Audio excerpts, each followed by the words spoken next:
Let's get the thoughts now of Michael D. Johns, a former George H.W. Bush speechwriter and founding member of the Tea Party movement. He joins us via webcam from Philadelphia. Thank you very much for joining us.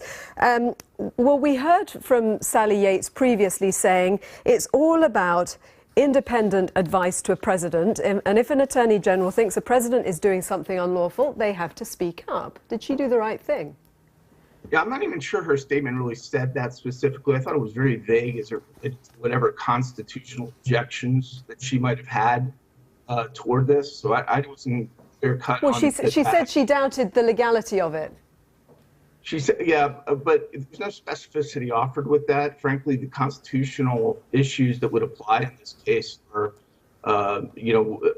almost irrelevant because we're talking about foreign citizens.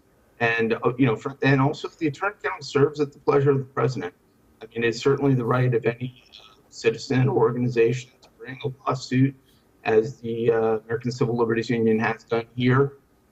And it is the responsibility of the government to litigate that and have a court decide on the legality of the decision. But it is not the role of a political appointee, which is what the Attorney General is in the United States, to be arbitrarily not following an order that was developed. And that order was contrary to what has been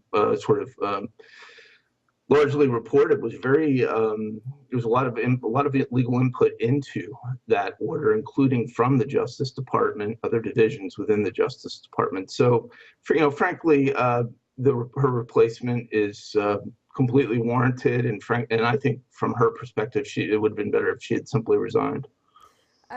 You said that the Attorney General serves at the pleasure of the President. Are you saying, correct, therefore, the Attorney General should always be a yes person?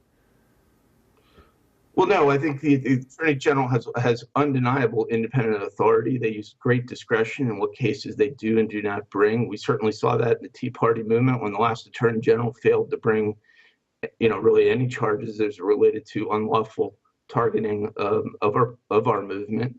Those are decisions that are made, and there's a lot of autonomy that lies within the Justice Department. But ultimately, on a presidential order, which is the case here, a presidential order that had been signed in support of our democratically elected president, after a debate, by the way, where we had a campaign where we'd gone through all of these debates for a year and a half, for her to take a different track with a very vague response that it was, and she also said that it wasn't right. I mean, it kind of was very much her own political viewpoint, and that is not her role. That is absolutely not her role. In terms of the travel ban, sorry, I just want to get your thoughts on the travel ban and the impact potentially on the United States. I mean, Donald Trump says it is not about Muslims, it is about making Americans safer.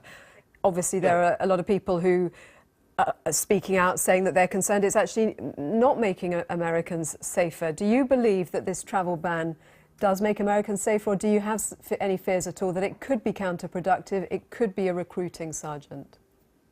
Yeah, I think it's going to be very productive. I mean, and it's not a Muslim ban. There's 57 predominantly Muslim countries in the world. This affects 7 of them, and only for a short period of time, while the administration assesses sort of how it can get its arms around ensuring that people who come into this country are not affiliated, as the terrorist movement ISIS has promised they will be, with malevolent intentions. It's the highest obligation of the President of the United States to ensure that that does not occur. This administration over the last 8 years that has just left was, very remiss and undutiful as it related to that obligation. Our immigration programs in this country are not only mismanaged, they're unmanaged. So I do believe it's a very constructive step, and particularly when our intelligence services have testified under oath that ISIS is engaged in trying to infiltrate predominantly the Syrian immigration program. It's very important to make sure that not be allowed and it be deterred. And this is a very sensible, certainly a very legal way, contrary to what the Attorney General said, way for us to do that. Thank you. I want to bring in Ryan Costello, who's a policy fellow at the National